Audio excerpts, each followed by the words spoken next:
뜻이에요. 야훼 츠드케노. 자, 우리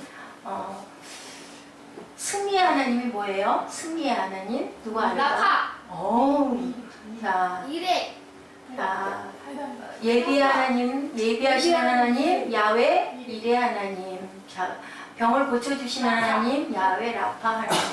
그리고 또 뭐예요? 우리에게 샬롬의 복을 주시는 하나님, 샬롬의 하나님, 승리의 하나님, 야훼 니시 하나님. 그리고 오늘 뭐라고요? 자, 의의 하나님, 영광의 하나님, 야훼 츠드케노 하나님. 자, 우리 샬롬, 할렐루야, 샬롬, 샬롬, 샬롬, 야훼 츠드케노 하고 인사하십니다. 자, 할렐루야, 샬롬, 샬롬, 샬롬, 샬롬, 샬롬, 샬롬. 하나님 사랑합니다. 여러분, 주 안에서 사랑합니다. 야훼 누구시라고요? 츠드케노 하나님, 야훼 니시 하나님, 야훼 샬롬의 하나님, 야훼 라파 하나님, 야훼 누가 계셔요? 이레 하나님. 이레 하나님은 누구 살려주셨어요? 이레 하나님께서 누구를 살려주셨어요? 누구를 대신? 누구를 살려주셨어요? 이삭을 살려주셨죠. 대신에 뭐를 준비했어요? 양을, 어린 양을 준비해서 그것으로 대신 번제를 드리게 해주신 하나님. 그 자리가 어디라고요? 지금의 예루살렘 성전 자리가 바로 그 산, 모리아산 자리예요. 아주 귀한 은혜의 말씀을 하나님께서 우리에게 때에 따라 누구의 말씀처럼 하나님의 말씀이 또 누구 열심히 기도하시는 것처럼 복된 소낙비를 항상 내려주셔요. 오늘은 츠드케노 하나님. 여러분들 라이언 일병 구하기 기억나세요? 보셨죠? 거기 그 누가 만들었어요? 혹시 아세요? 우리 꿈동이들 몰라요? 꿈동이들 알면 점수 주려고 그랬는데 스필버그가 만들었어요. 그죠? 근데 또 있어요. 또 유명하게 스필버그가 빛을 조금 뒤에 히트를 친 작품. 우리 전에 우리 말씀 중에서도 몇 번 제가 소개를 했는데, 자, 유대인 대학살을 막아서 자기 전 재산을 털어 부어가지고 1100명이나 살렸대요. 쉰들러 리스트. 그죠? 나중에 끝장면이 저는 기억이 나요. 여기 배지가 하나, 금 배지가 달려 있었어요. 그랬는데, 그리고 자기의 그 시계가 아마 금장 시계였던 것 같아요. 근데 어느 순간 그 훈장을 받아요. 그러면서 그 훈장과 자기 금배지와 금시계를 보며 눈물을 흘리는 마지막 장면이 저는 기억이 나요. 그러면서 그 얘기를 하죠. 이것을 팔았더라면 몇 명의 생명을 살릴 수 있었을 것인데 라고 그렇게 얘기를 해요. 그거 들고 있고 배지를 찬 게 너무 죄책감이 간다라고 얘기를 하죠. 그랬더니 유대인 지도자 이츠하크 스테른이 쉰들러에게 이런 말을 합니다. 쉰들러 이름이 이제 오스카예요. 오스카 당신 때문에 살아있는 사람이 1100명이나 됩니다. 그리고 건너진 반지에 이렇게 히브리 말로 이 글자가 써 있어요. 뭐라고 써 있었냐면요. 한 사람의 목숨을 구하는 것이 온 세상을 구하는 것이다 라고 그런 의미 있는 그런 말씀을 해요. 네, 그게 맞죠. 주님께서는 우리의 모든 생명들을 구원하시려고 이렇게 피 흘리고 돌아가셨는데 그 뜻을, 그 마음을 알고 우리도 그럴 것 같지 않아요? 우리가 가진 것 가지고 누군가를 하나 살렸어요. 그죠? 그래서 지금도 그 운동이 일어나고 있잖아요. 그 식량이 없어가지고 죽어가는 아이들, 그 어려운 아이들, 난민들 구하자고. 저도 어느 날인가 저기 통영 내려갈 때 그 고속버스 터미널에서 어딘지 정확하게 기억도 안 나요. 근데 여자분들이 앉아가지고 그걸 막 그 얘기를 하더라고요. 좀 돕자고. 하루에 1000원만 있으면 아이들이 열흘 정도를 살아가는 그런 아이들이 있다라는 얘기를 하는데, 그렇게 마음에 와서 꽂혀가지고 제가 덜컥 10,000원을 결심을 해서 거기도 10,000원이 나가고 우리 극동방송에도 우리 꿈동이들 이름으로 나가고 있죠. 어찌됐든 10,000원, 글쎄요, 크다면 클 수도 있지만 그 10,000원들이 모여가지고 아이들이 몇십 명이 살 수 있다면, 그죠? 그러면 얼마나 의미가 있을까라는 그런 생각이 들었습니다. 이 오스카라는 사람은 그때 그 어떤 큰 그 공장을, 기업을 돌리던 사람이었는데 어느 날인가 은혜를 받다 보니까 처음에는 유대인들을 막 이용했어요. 유대인들이 뭐가 싸니까 인건비가 싸잖아요. 우리나라의 그 해외 노동자들도 우리 대한민국 사람보다 인건비가 싸고 깜짝 놀랐어요. 홈플러스에서 물건 사러 갔더니 예쁜 물건들이 많은데 가격이 너무 싸요. 옛날 같으면 막 그 신발이요, 그것도 수십만 원 할 것 같을 정도로 너무너무 이쁘고 반짝반짝하고 이쁜데 가격은 거의 막 10분의 1 가격이어서 딱 보니까 메이드 인 차이나더라고요. 그러니까 인건비가 싸기 때문에 그렇게 안 하면은 그렇게 쌀 수가 없대요. 옷도 마찬가지고. 천도 너무 좋고 라이온도 너무 좋은데 단 메이드 인 차이나. 인건비에서 그 쉰들러가 그랬어요. 그 인건비로 처음에는 굉장히 그 폭리를 취했던 그런 사람인데 어느 날 그 하나님의 그 은혜를 받고 나서부터는 생명을 하나씩 살려야겠다 싶어가지고는 조금 시작을 하게 나중에 그냥 막 엄청나게 거기에 그냥 열정을 쏟아붓고 사람을 살려내는 그런 얘기가 있죠. 자, 어때요? 주전 600년경을 전후한 유다의 역사적 정황이 바로 오늘의 이야기에 등장하고 있습니다. 어느 시대에나 참된 지도자에게서 볼 수 있는 공통적인 제목이 무엇일까요? 자, 우리를 푸른 초장으로 인도하시는 누구? 사무엘. 푸른 초장으로 인도하시는 누구? 목자 대신 예수님 얘기인 것처럼 어디에나 목자상이 굉장히 필요하다. 쉰들러도 마찬가지고 라이언 일병 고아기 그거기도 마찬가지고 항상 리더들이 온전한 리더들이 하나씩 세워지면 그곳이 살아나는 역사가 있는 것처럼 교회도 그렇죠. 주님이 우리 교회의 주인이시고 머리신데 거기에 이제 세워진 주의 종이 하나님의 사랑과 열정을 가지고 열심히 양우리들을 양육하고 사랑으로 아까 그 뭐예요? 우리 그 교회 주제가 거기 보면 사랑이 많으신 목사님과 그 성도들이 모여서 아름다운 교회를 이룬다라는 가사가 너무 좋아요. 제가 많이 부족하지만 그런 우리가 고백이 될 수 있다면 우리 교회가 크지 않다 하더라도 뭐 단 6, 7명이 모인다 하더라도 7, 8명이 모인다 하더라도 꿈덩이 30~80명이 모인다 하더라도 얼마나 기쁘고 즐겁고 교회 가고 싶은 그런 교회를 이루면 얼마나 좋을까라는 그런 생각이 들어서 우리 예배 전에 항상 그런 마음, 그 소망을 가지고 그 교회 주제가를 좀 불러보고 싶다. 조금 부끄럽지만 제가 너무 많이 부족하기 때문에 부끄럽지만 그러해서가 아니라 그것을 바라보고 그것을 바라보고 우리가 입술로 고백하면 그렇게 하나님께서 꼭 이루어 주실 줄로 믿습니다. 성경은 이렇게 성경적 리더십의 이상을 그릴 때마다 가장 보편적인 목자의 리더십을 이렇게 얘기를 하고 있어요. 자신의 이익이 아닌 나를 던져서 양을 구할 수 있는 누가 그랬어요? 자, 이 시편 23편 누가 썼어요? 예지? 다윗, 그죠? 졸려워요? 졸려면 방해가 자요. 고생하고 앉았지 말고. 누가 썼어요? 시편 23편? 다윗이에요. 다윗이 뭐라고 그랬어요? 다윗이 어떻게 했다고 그랬어요? 물맷돌로 골리앗 장군을 이길 수 있었던 이유가 뭐예요? 뭐 때문에 그렇게 물맷돌질을 잘하게 됐어요? 예수님 목자였기 때문에. 누구를 구하느라고? 양들을. 그 다윗 얘기 여러분들 많이 읽어보셨죠? 사자의 입 속에다가 양을 사자가 덜컥 물면은요 사자의 입을 찢어 벌려가지고 그 속에서 양을 구해내는 다윗의 그 만화가 많아요. 여러분들 혹시 안 봤어요? 저는 만화를 잘 안 보지만 그 부분은 제가 어디에서인가 본 것 같아요. 그럴 만큼 다윗은 자기의 양을 그렇게 사랑을 한 거예요. 자기 목숨을 걸고 사랑했기 때문에 그런 시를 탄생시킬 수 있었고 그랬기 때문에 골리앗을 물리치고 남유다의 왕이 될 수 있었고 남유다는 한 지파 그 유다 지파 하나에서 일어난 그 남유다 왕이 다윗이에요. 나머지는 사울은 어땠어요? 11나라 지파들이 모여서 그쪽 그 북이스라엘을 형성을 해요. 근데 결국은 누가 이겨요? 남유다가 이겨요. 왜냐하면 하나님이 가라는 곳으로 갔기 때문에. 사울은 자기 마음대로 가고 싶은 대로 갔고요.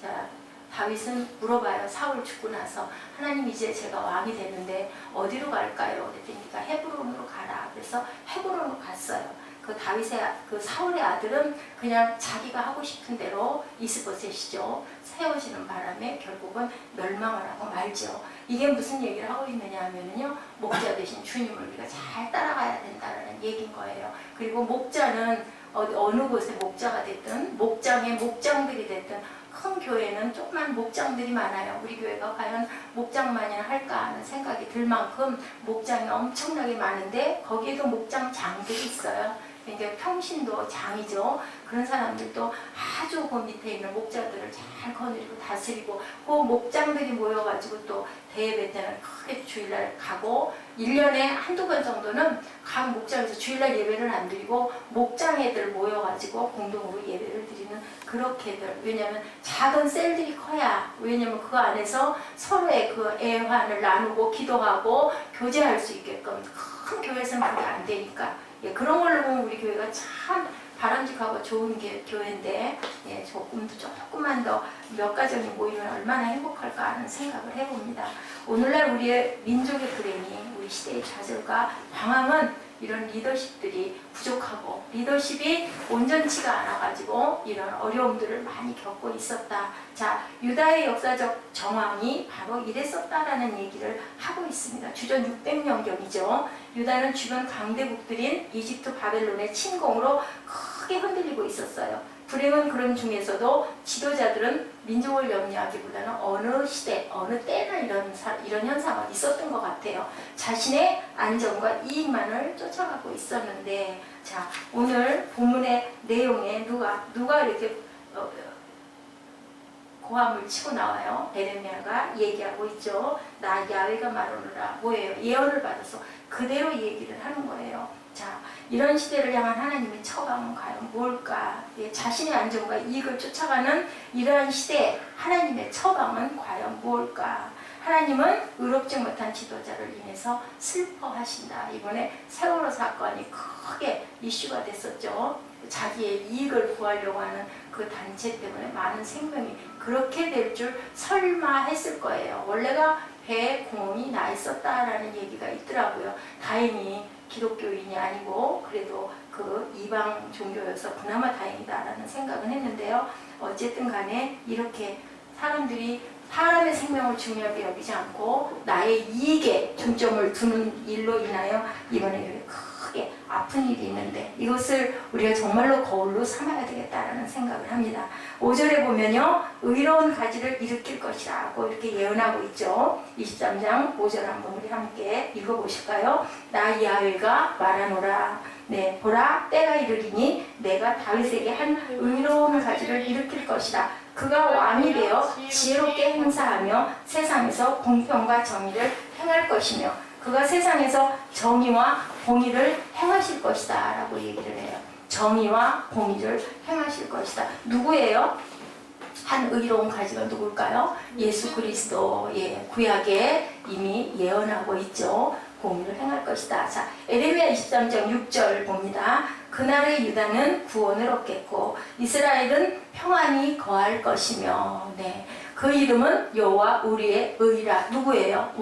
오늘 이름 제목 주제 치드게노, 의의 하나님이다 라고 얘기를 하고 있죠. 이렇게 의로운 사람이 날 것이다. 그것이 바로 누구에 대한 예언? 예수 그리스도에 대한 예언.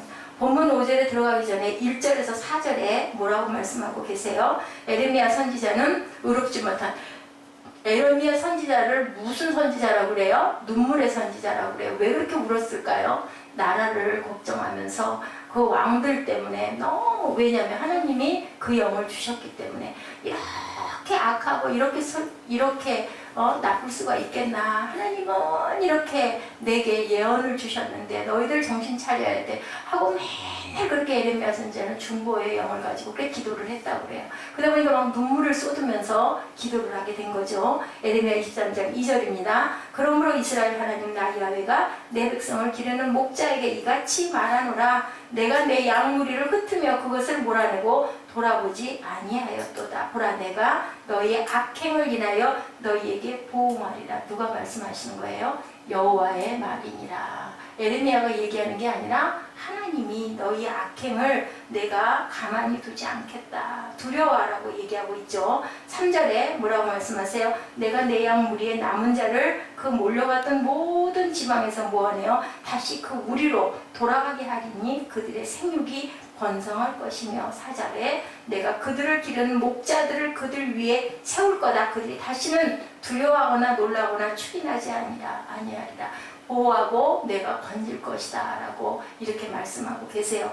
당시의 정치 지도자들이 어땠다고요? 자기 이익에 연연하고 급급했다. 어느 시대에나 이런 시대가 있었는데 특히 이 에레미야 시대에는 아주 그냥 그 악이 행했기 때문에 그래서 눈물의 선지자 에레미야하고 얘기를 하죠. 자, 시드기야 왕 여러분들 아시죠? 마지막 왕, 유다의 마지막 왕이에요. 이 시드기야 왕은 어떤 왕이었을까요? 시드기야의 뜻이 의롭다래요. 의롭다. 근데 마지막 왕인 남유다의 시드기야 망했죠. 그때 망했어요. 이 시드기야는요 아주 악한 왕이었어요. 그래서 이름하고 거꾸로 갔다라는 얘기를 많이 하고 있습니다. 자, 이름은 의로운데 그의 삶은 악으로 가득 차 있다. 에레미야 52장 1절 2절 한번 볼까요? 그가 여호와김의 모든 행위를 본받아 여호와 보시기에 뭐를 행했다? 악을 행했다라고 얘기해요. 우리는 의로운 지도자들로 하여금 나라의 지도자가 되게 하도록 기도해야 된다. 어차피 지도자가 뽑혔으면 꼭 우리 마음대로 되지 않잖아요. 그랬으면 그를 위해서, 그래서 나라의 그 가장 높은 왕을 위해서, 대통령을 위해서 기도하라고 하나님이 말씀하고 계세요. 잠언 기자가 잠언 14장 34절에서 공의는 나라를 영원하게 하고 죄는 백성을 욕되게 하느니라. 공의는 나라를 영원롭게 하고 죄는 어떻게 한다고요? 네, 죄는 무엇을? 백성을 욕되게 하느니라. 이미 세워진 지도자는 의롭지 못하다면 그 지도자를 위해서 기도해야 된다. 선지자 에레미야는요 당시 자신의 민족을 바라보며 이렇게 눈물로 늘상 기도를 했다는 거죠. 예수원 전에 한번 가봤죠. 대천덕 아처 토레이 신부님에게 큰 도전을 받았다라고 우리 그 선배 목사님들이 말씀을 하시더라고요. 거기 찾아가서 나라 정치를 얘기하다 보니까 정치 지도자들이 옳지 않은 게 많이 있잖아요. 어디나 있잖아요. 막 안다고 막 얘기를 하면 서로 비방을 하고 비판을 하니까 아처 토레이 목사 그 성공의 신부님이시죠. 신부님이 가만히 거기는 그 예수원은요 장로교나 뭐 침례교나 아니면 스님이나 아니면 천주교나 천도교나 어디에 있는 분들도 다 모여요. 성공회나 교파가 상관이 없어요. 거기 저도 가봤지만 그 신부님이 가만히 앉아 계시더니 그러시더래잖아요. 조용한 목소리로 그분을 위해서 기도해 보셨습니까? 라고 얘기했다고 그래요. 기도하지 않았으면 그분에 대해서 비판이나 비방을 하는 게 옳지 않습니다. 라고 조용하게 얘기를 해서 막 비방하고 비판하고 하던 목사님들이 그냥 순간 조용해졌다고 그래요. 예, 맞아요. 그죠? 다 부족해요. 누구나 부족해요. 다 흠이 많아요. 우리는 뒤집어 보면 하나의 면은 그 면은 내가 그 사람보다 조금 나을지 모르지만 또 나는 숨어있는 죄와 악이 얼마나 많습니까? 그렇기 때문에 하나님이 그 몫은 내가 할게 라고 말씀을 하시는 거죠. 그래서 우리 눈에 뭘 먼저 빼라? 티를 먼저 빼야 남의 눈에 있는 커다란 들보를 뺄 수 있느니라. 우리 마음에 누군가 미운 사람이 있어요. 그죠? 누구나 다 있어요. 우리 예지도 가끔 우리 사무엘이 믿기도 하고 또 반에 있는 친구가 누가 믿기도 하고 전도사님 믿기도 하고 또 목사님이 가끔은 야속하고 미울 때도 있어요. 그런데 왜 예수님이 사랑하라고 그러셨어요? 너희들 서로 사랑해라. 내가 사랑을 받기 위해서예요. 누구에게? 하나님에게 사랑을 받고 내가 용서해 줬을 때, 내 형제를 용서해 줬을 때, 심지어는 목사님도 어떻게 보면은 우리는 같은 피를 갖고 있기 때문에 가족이고 형제, 자매, 그리고 뭐 엄마, 아빠 다 똑같이 하나님께서 내 형제다라고 얘기를 했거든요. 그렇기 때문에 그것을 내가 섭섭하고 속상했던 걸 용서하고 내 마음으로 받아줬을 때 내 마음에 무엇이 평화가 샬롬의 복을 이룰 수가 있기 때문에 그것이 무엇이 되기 때문에 천국이 되기 때문에 너희가 용서해라 라고 얘기를 해요.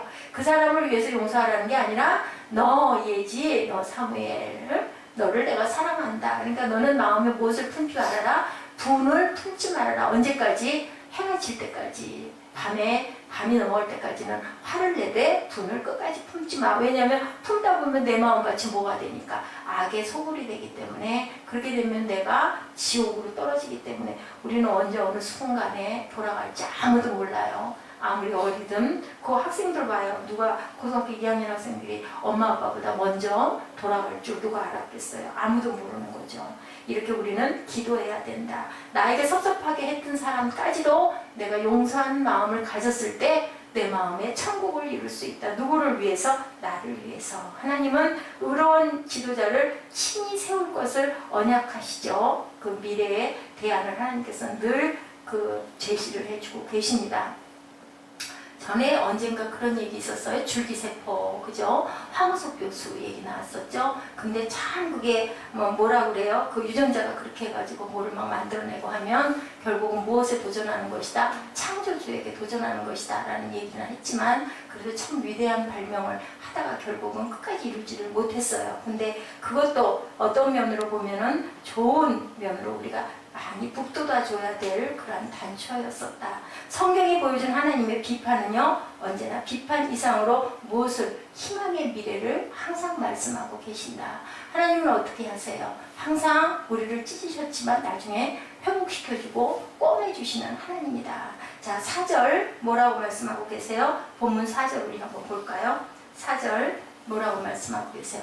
자, 에레미야 23장 4절 한번 보여주세요. 네. 내가 그들을 기르는 목자들을 그들 위에 세우리니 그들이 다시는 두려워하거나 놀라거나 또한 축이 나지 아니하리라. 여호와의 말이니라. 5절에는 뭐라고 말씀하고 계실까요? 예, 나 여호와가 말하노라. 보라, 때가 이르니 내가 다윗에게 한 의로운 가지를 일으킬 것이다. 그가 왕이 되어 지혜롭게 행사하며 세상에서 공평과 정의를 행할 것이다. 하나님께서는 항상 이렇게 다 무너뜨리지 않고요, 다시 일으키시리라. 근데 누가 일으키신다? 내가 계속 말씀하시죠. 4절에도 내가, 5절에도 내가, 그들을 기르는 목자들을 그들 위에 내가 세울 것이다. 그러니 두려워하거나 놀라거나 잃어버리지 아니하리라 라고 하나님께서는 말씀하십니다. 나 야훼가 말한다. 무엇을? 세상에서 정의와 공의를 행할 것이라고. 6절에 그 이름이 여호와 우리의 공의, 시드게누의 하나님이다 라고 말씀하세요. 세상은 어떤 세상? 정의와 공평과 공의가 무엇처럼 흐르는 세상, 하수같이 흐르는 세상인데, 근데 왜 이렇게 힘이 들까요? 나쁜 악한 영들이, 우리를 공중권세 잡은 영들이 우리를 무너뜨리려고 하고 있기 때문에. 무엇으로 인하여? 우리가 타고난 원죄로 인하여 세상을 뭐가 점령하고 있어요? 악이 점령하고 있기 때문에. 근데 그 위에, 하늘은 어디에 있어요? 그 위에, 우리 위에 하늘이 있죠. 하늘에서는 무엇을 덮고 있다? 의의 하나님이 덮고 계시고 공평의 하나님이 덮고 계시고, 우리 눈에 보이지 않지만 우리가 가야 할 고향에는 하나님의 나라가 있다라고 말씀하고 계세요. 세월호에 그 희생된 영혼들도 만약에 정말로 천국이 정말 없다면 얼마나 허무할까요? 없는 것보다는 있는 게 훨씬 유족들에게도 위로가 되지 않을까, 저는 그렇게 생각을 합니다. 한 의로운 가지가 일어날 것이라고 이렇게 예언을 하고 있는데요. 공의로운 여호와 하나님, 당시 유대 나라의 지도자, 유다의 마지막 왕의 이름이 아까 시드기야라고 얘기했죠. 의로운데 사실은 의롭지 못했다고 그래요. 시드기야와 그 시드게노의 하나님, 의의 하나님 비슷해요. 어근이 비슷해요. 단어의 어근이 채택으로 같이 나왔어요. 시드기야가 대신 야훼가 시드케노가 되시겠다. 시드기야 대신. 그 악을 행하는 그 왕 대신 누가? 여호와 하나님께서, 주님께서 시드게니 의를 이루겠다라고 얘기하고 있어요. 여러분과 제가 예수 믿고 하나님을 믿는 가장 중요한 이유가 뭘까요? 네, 우리가 의를 이루기 위해서. 의롭다 할 자가 하나도 없다라고 그러죠. 근데 어떻게 의로워졌다고요? 주님이 우리를 의롭다 칭해 주셨다라고 얘기를 해요. 그냥은 절대로 의를 이루는 의로운 사람은 한 사람도 없다라는 거죠. 하나님의 우리의 의가 되어 주신다. 하나님에게 나오는 우리는 같이 하나님이 올려주셔서 의롭다 칭함을 받는다. 그렇게 슬퍼하시는 하나님, 의롭지 않은 지도자들을 아파하시고 안타까워하시고 찾으시고 슬퍼하는 하나님께서는요, 희망을 실현하는 지도자를 세우시는 하나님. 네, 이중의 의미를 담고 있죠. 예언들은요, 현실적인 목적을 갖고 있으면서 동시에 궁극적인 목적을 겨냥하고 있어요. 오늘 이런 세상인데 결국은 너희들은 이렇게 될 것이다 라는, 어떻게 보면 역설적인 표현을 하고 계신다. 본문에 에레미야의 예언은요, 에스라, 느헤미야 같은 지도자들을 일으켜서 흩어진 이스라엘 민족을 다시 시온의 땅으로 돌아오게 한 것으로 얘기하고 있어요. 자, 민족이 무너지고 나면, 땅이 없어지고 나면, 망하고 나면 그 민족은 없어져요. 근데요, 제가 어저께 우리 모세 오경을 한번 찾다 보니까 2600여 년을 지나갔는데도 이스라엘 그 유대인 민족들은 민족을 잃어버렸는데도 결국은 끝끝내 이스라엘 나라가 서요. 그거 왜 그럴까요? 하나님이 지배하고 계시기 때문에, 하나님의 말씀이 살아있었기 때문에. 그런 민족은 없어요. 그렇게 땅도 잃어버리고 민족도 다 흩어져 버리고 주권도 없어지고, 국민 주권 영토죠, 나라가 서 있는 데는. 근데 그게 없었는데도 2000년이 넘어 흘러오면서 결국은 꿋꿋하게 이스라엘 민족이 쓸 수 있었던 건 말씀이 살아있기 때문에 이스라엘 나라가 존립한다라는 거죠. 야훼의 말씀이니라 때가 이르리니 내가 다윗에게 한 의로운 가지를 일으킬 것이다. 근데요, 이 의로운 가지가 벤치라고 나와요. BRANCH인데요. 학자들은 이것을 가지가 아니라 싹이다. 싹이라고, 셔츠라고도 표현을 한다고 그래요. 가지는 그 가지 여러 가지 줄기가 있지만 싹은 하나잖아요. 그렇기 때문에 예수님은 유일한 싹이다라고 표현도 한다고 합니다. 메시아는 평범한 다윗의 왕가를 계승한 자가 아니고요, 다윗의 혈통을 타고 오시는 특별하게 출생할 한 분밖에 안 계신 지도자, 살아계신 하나님, 사람이 아닌 하나님이시죠. 그렇기 때문에 바로 야훼의 하나님, 지도계의 하나님입니다. 우리 꿈동이들한테 조금 어려울 거예요. 자, 이분이 예수님인데 모든 지도자를 포함해서 인간이 의롭지 못한 원인은 뭐 때문일까? 아는 친구 있어요? 의롭지 못한 이유가 뭐 때문일까? 왜 의롭지 못할까? 사무엘 50점짜리 한번 맞춰볼까? 왜 의롭지가 못할까? 왜 의롭지 못할까? 어떻게 해도 의롭지 못한 이유가 뭘까? 뭐가 있어서? 아유, 우리 예지 50점 주세요. 맞아요. 우리 죄 때문에. 우리 죄가 어디에 있어서? 우리 안에. 나도 모르는 죄가 있기 때문에 어떻게 해도 의로운 사람은 한 사람도 없다. 예수로 우리를 바르지 않으면, 거듭나게 만들어주지 않으면, 저도 가만히 생각해보면 그래요. 우리 안에 뭐가 하나 있어요? 꼬인 심술보가 하나씩 있어요. 그죠? 내가 알아요. 가끔은 보면 이러면 안 되는데 하면서도 그걸 포기를 못하는 그런 마음 바닥에 있다는 얘기인 거죠. 그렇기 때문에 우리를 의로울 수가 없다. 그래서 로마서 3장 23절 24절에 그렇게 말씀하세요. 모든 사람이 죄를 범하였음에 하나님의 영광에 이르지 못하였다. 모든 사람이 죄를 범하였기 때문에 하나님의 영광에 이르지 못했다. 근데 24절에 뭐라고 말씀하세요? 그리스도 예수 안에 있는 성량이 뭐예요? 구속이에요. 구속. 성량으로 말미암아 하나님의 은혜로 값없이 의롭다 하심을 얻은 자가 되었느니라. 이게 우리 안에 있는 죄를 하나님이 씻어주심으로 인하여 값없이 의롭다 한 자가 됐다. 그래서 어디 갈 수 있다. 그래서 구원받았기 때문에 천국으로 향해 갈 수 있는데, 세상에 살면서 계속 악하게 아니면 미웃게 사람을 미워하고 욕하고 박대하고 나쁜 마음들을 많이 갖고 있다 보면 우리가 천국으로 가는 길을 따라갈 수가 없는 거예요. 왜 없을까요? 성령 자체가 그 길로 못 가요. 그건 분명히 그렇습니다. 그렇기 때문에 우리 안에는 무엇을? 예수로 옷 입고 덧 입고 예수님을 본받고 예수님의 행함을 따라가야 되는데 우리 마음대로 안 되니 누구를 덧입고? 예수를 덧입고 가야 된다. 그리고 닮아가야 된다. 그 모본을 예수님이 와서 보여주셨다. 지금 에레미야 선지자도 계속 얘기하는 게 우리가 의를 이루어야 된다. 그리고 목자장이 돼야 된다. 죽음을 불사할 만큼 양들을 보호하고 지켜나가는 그러한 목자장이 되어야 하나님이 너희를 일으켜 주실 것이다 라고 얘기를 한다는 거죠. 여러분들 철로역정 보셨죠? 필그림 그 프롤로그에서요, 기록도 크리스찬이 여행 중에 십자가 있는 언덕에 도달했을 때 세 천사가 나타나요. 첫 번째 천사가 뭐예요? 누더기를 벗기고 예쁜 옷을 입혀줘요. 그죠? 처음에 나타나가지고 첫 번째 천사가 누더기 옷을 벗겨요. 그리고 뭐라고 말해요? 내 죄가 사해졌느니라 라고 얘기를 해요. 그리고 두 번째 천사가 이제는 옷을 누더기를 벗기고 나서 새 옷을 입혀주고 와가지고 아주 아름답게 단장을 하고 치장을 해줘요. 그리고 세 번째 천사가 나타나서 뭐 하는지 알아요? 혹시? 뭐 해줬어요? 봤어요? 자, 첫 번째가 누더기를 벗겨줬어. 그리고 네가 새롭게 됐다 그랬어. 두 번째 천사가 와서 예쁘게 단장을 해주고 새 옷을 입혀줬어. 그리고 나서 세 번째 천사는 나타나서 뭘 했을까요?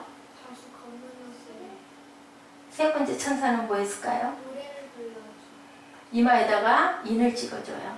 응? 너는 이제는 이 똑같은 인생이 아니고 너는 이렇게 내가 인을 찍어줬으니까 뭐래요? 나를 따라가자. 그래요. 나를 따라가자. 어디를 따라갔을까요? 천국으로 따라가는 거죠. 저는 여기서 어떤 것을 봤냐면요. 죽음, 그러니까 우리 몸이 죽어서 변화된 몸이 되는구나 라는 그런 감동을 받았어요. 그 단계예요. 사람이 처음에 그죠? 세상에 태어나가지고 이것저것 아무것도 몰랐는데 하나님께서 우리를 선택하셔서 천사를 만나는 거죠. 내가 이제는 구원을 받았다. 입술로 고백을 해요. 두 번째는 어떻게 해요? 그러다 보니 우리가 침례를 받고 깨끗한 새 몸이 돼요. 세 번째는 내 이마에 인을 찍는 것은 이제는 내가 세상을 정리하고 가는데 어디로 날아가요? 나를 따라오너라. 그리고 내 길을 가는 거예요. 내가 아는 길을. 우리 내비게이션이스에 제 길 따라가잖아요. 그런 것처럼 천사가 나를 이끌어요. 뭐 그런 말 하죠. 저승사자가 왔다. 뭐 이런 얘기를 하는데 분명한 거는 우리는 하나님의 나라를 향하여 하나님의 그 크리스찬들, 구별된 사람들은 날아간다라는 거예요. 이렇게 새로운 삶의 출발점으로 우리가 새롭게 태어나서 새로운 길을 간다는 거죠. 이 세상은 내 집이 아니요 라는 찬양이 있죠. 여기에 있든 저기에 가든 여기는 사실은 내가 잠깐 머물고 가는 것이다. 고린도전서 1장 30절입니다. 너희는 하나님으로부터 나서 그리스도 예수 안에 있고 예수는 하나님께로부터 나와서 우리에게 지혜와 의로움과 거룩함과 구원함이 되셨느니라 라고 얘기를 해요. 우리는 누구로부터 나서 하나님으로부터 나서 그리스도 예수 안에 있고 예수는 하나님께로부터 나와서 우리에게 지혜와 의로움과 거룩함과 구원함이 되셨느니라. 이분이 바로 의로운 하나님 야훼 치드게누의 하나님이다. 자, 아까 말씀드린 대로 우리가 그 거룩한 옷을 입고 그죠? 거룩한 옷을 입고 하늘나라 천국에 갈 수 있도록 우리는 열심히 우리를 닦아 나가야 되겠죠. 네, 반지 제왕 여러분들 아시죠? 그 반지 제왕을 저술한 톨킨 그 교수하고요, C.S. 루이스 교수가 만나서 자주 대화를 했대요. 참 친했다고 그래요. 근데 C.S. 루이스 그 교수는 예수를 믿지 않았고요. 반지의 제왕 톨킨 그 교수는 아주 그 유명한 책을 쓸 정도로 하나님을 아주 잘 믿는 사람이었었어요. 그랬는데 둘이 얘기를 하다 어느 순간에 어떻게 됐을까요? 톨킨 교수의 그 대화에서 C.S. 루이스 교수가 깜짝 놀라면서 내 안에 하나님이 계시구나라는 것을 느낀 거예요. 그러니까 전도의 영이 탁 잡힌 거죠. 그리고 예기치 못한 기쁨이라고 루이스 교수는 고백을 했다고 그래요. 서프라이즈 바이 조이 하고 얘기를 했다고 합니다. 대화 도중에 순간 와서 콱 꽂힌 거죠. 자주 만나서 얘기를 했는데, 그러고는 그 이후로부터는 뭐라고 얘기했냐면요. 내 인생에 어떤 일도 중요한 게 아니다. 나는 이제 너무 배가 부르기 때문에 무슨 어떠한 일이 내 앞에 닥쳐온다 하더라도 나는 이제는 전혀 아무런 상관이 없다라고 얘기를 했대요. 너무 부러웠어요. 이 얘기를 제가 보면서 나도 그래야 할 텐데 라는 생각을 했습니다. 예수로 배불렀기 때문에 이제는 나머지 아무것도 상관이 없다. 자, 아시시의 성자 프란체스코도 이 예수님을 만나서 더 깊은 그의 사랑 안에 거하는 구도 인생을 위해서 자기 소유의 모든 것들을 이웃 사람들에게 다 주고 길을 떠나면서 비슷한 고백의 기도를 남겼다고 합니다. 이렇게 얘기했대요. 오 나의 사랑이신 예수여, 당신은 나의 의, 당신은 나의 구원, 나의 전부이십니다. 이제 나는 당신 외에 아무것도 구함이 없나이다. 오죽하면 성자겠어요. 그죠? 프란체스카 그 아시시의 성자도 이랬고요.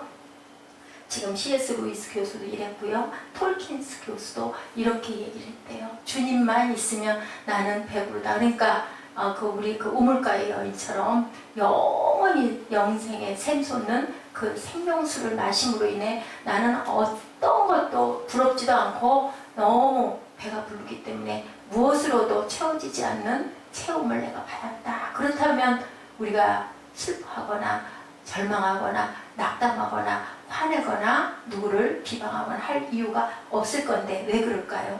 믿음이 약하기 때문에. 그죠? 이 의의 하나님, 치드게의 하나님이 우리에게 오시면 돈으로도 사랑으로도 권력으로도 명예로도 살 수 없는 하나님께서 우리에게 역사하시면 무엇이 없어도 어떤 것이 부족해도 절대로 그런 걸로 인하여 내가 그 자존이 무너지지 않을 텐데 우리도 이렇게 치드게의 하나님을 주시옵소서, 오시옵소서, 채워지지 않는 깊은 공간을 하나님께서 메꿔주시옵소서 하는 고백을 하시는 저와 여러분 되시기를 주님의 이름으로 축복합니다. 우리 나의 생명 되신 주, 저는 이 말씀을 쭉 이렇게 만들고 묵상을 하면서 마지막으로 떠오른 찬양이 이 나의 소망, 나의 생명이 되신, 잘 안 하던 찬양인데 이 찬양이 저에게 와서 다가왔습니다. 우리 이 찬양으로 고백하시면서 결단하는 시간 갖도록 하십니다.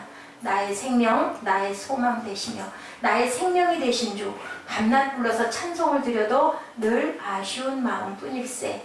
나의 사모하는 선한 목자는 어느 꽃다운 동산에 양의 무리와 늘 함께 계셔서 기쁨을 함께 하실까. 길도 없이 거친 넓은 들에서 갈 길 못 찾아 애쓰며 이리저리로 헤매는 내 모양을 저 원수가 조롱하도다. 예, 우리의 모습을 원수들이 조롱한다는 거예요. 그걸 안다면 우리가 슬퍼하거나 애통하거나 혈기를 부리지 절대 말아야 하는데, 주의 자비롭고 화평한 얼굴 모든 천사도 반긴다. 주의 놀라운 진리의 말씀에 천지가 화답한다. 나의 진정 사모하는 예수님 음성조차도 반갑고 나의 생명과 나의 참 소망은 오직 주 예수뿐일세. 아멘. 찬양하시고 기도하는 시간 같습니다.